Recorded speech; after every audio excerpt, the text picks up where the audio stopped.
welcome to Mic Drop Analysis. Today we're going to dive into JPEGMafia's opening track. I scream this in the mirror before I interact with anyone. From his 2024 album, I Lay Down My Life For You. This isn't just a track he put on in the background. It's like a raw, unfiltered statement where Peggy digs deep into himself while tearing down everything around him. He's not just here to spit rhymes, he's out to challenge us, tackling the hypocrisy of society and poking at the emptiness behind the chase for viral fame. Throughout the album, Peggy loads his lyrics with a blend of contradiction, brutal honesty, and dark humor. His style goes way beyond just rapping. It's more like an audio onslaught, reflecting all the chaos he sees in the world around him. Whether he's mocking the obsession with quick fame or calling out double standards, this album isn't here to cater to anyone's comfort zones. It's an unapologetic look at what independence and resilience look like in a world that's always pushing you to conform.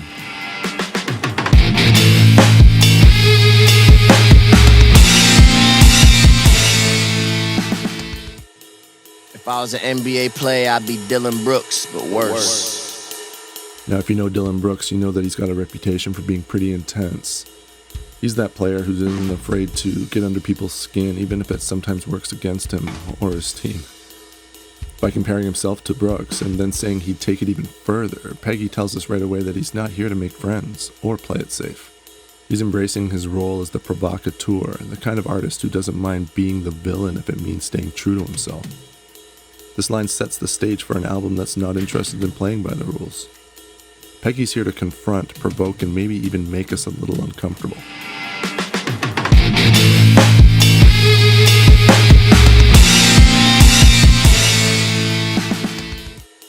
I'm Debo, we are not equal, they are... Now, for anyone familiar with the film Friday, you'll know that Debo was a notorious bully who just takes what he wants.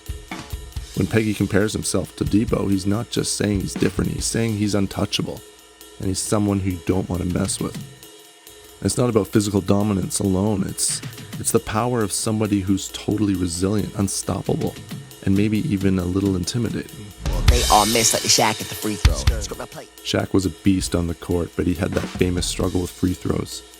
By comparing others to Shaq missing the mark, he's saying that they're failing at the basics. They're all talk and no precision. Meanwhile, he's putting himself on a different level, sharp, relentless, disciplined. Script my plate, never shot whack though. This is powerful because it speaks to a personal code. Scrapping the plate shows he's grabbing at every opportunity, making the most out of everything, but without messing up the spaces that sustain him. He's someone who's playing the game, but at his own rules, taking what he needs without compromising his integrity. I'm starving, I'm finna let my ribs show. We feel that raw, almost desperate hunger. He's showing us that his ambition and drive is so intense that they're practically visible. It's like he's rapping for his life, with every line showing us how deep his needs run. He's putting himself on display, no pretense, just sheer determination.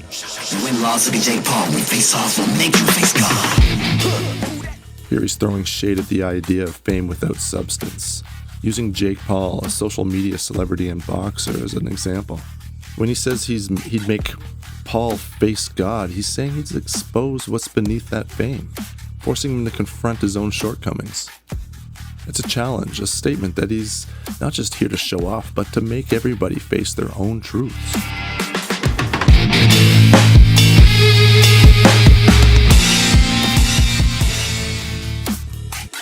Each line punctuated with that mocking doubles down on his contempt for those who put on a front without the grit to back it up.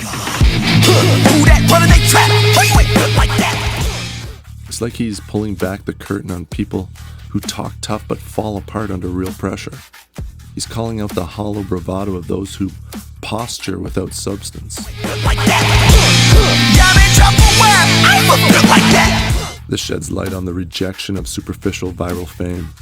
The whole dropping for WAP scene might give some people a quick rush, but Peggy's saying that it's not enough for him. He's after something deeper, something lasting, beyond all these trends that flare up and fade out.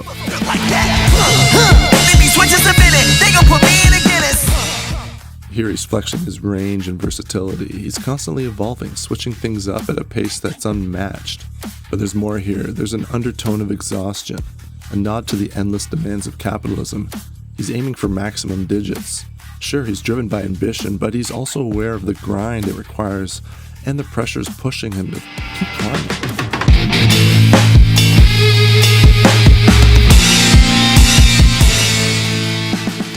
You get hit with a face palm. It's a new year, but I'm still fake calm. This is all about holding it together even when things are falling apart inside.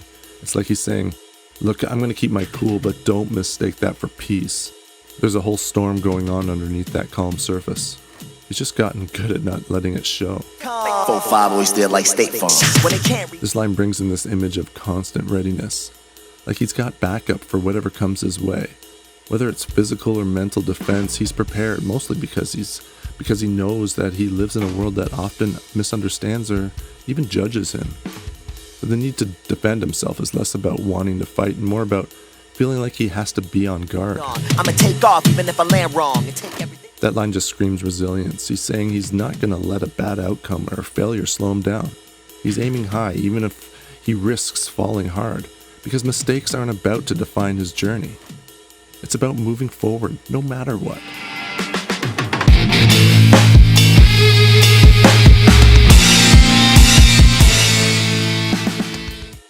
I hate when niggas be stressed about what you be doing more than they worry about their own shit.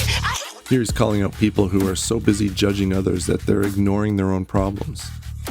There's a real message here about minding your own business and focusing on your own growth instead of bringing others down. I hate when these bitches be begging your boy for some cash and then turn around and say eat the rich. He's pointing out the double standards. People who criticize success and money but don't mind taking a handout when it benefits them. It's a sharp jab at those who demonize wealth while still wanting a piece of it. Oh, you mad? Your bitch play follow the leader after you unfollowed your bitch, huh? This line drips with indifference to the petty social games people play.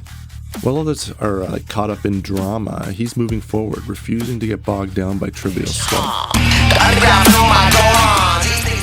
He's making a bold statement about his impact on the underground scene. It's a Dragon Ball Z reference comparing his influence to Gohan, a character who grows under pressure and surpasses his mentors. Peggy's saying he's left a legacy, influencing a generation to rise up with him. This is a nod to the classic Chappelle Show skit, and it's funny but real. He's essentially saying that when it comes to competition, he's his own inspiration, his own competition. No one even makes the list.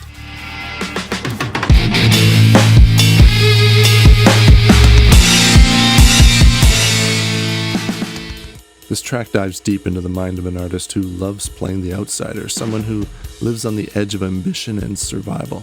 He doesn't just point out society's flaws, he throws them right back in our faces, daring us to see through the masks we wear. Every line is more than just a verse, it's a bold invitation to break through superficiality and face our own double standards. It's raw, it's unapologetic, and it's got this power to make us rethink our own values. It's like he's saying, yeah, I'm flawed, but that's what keeps me real.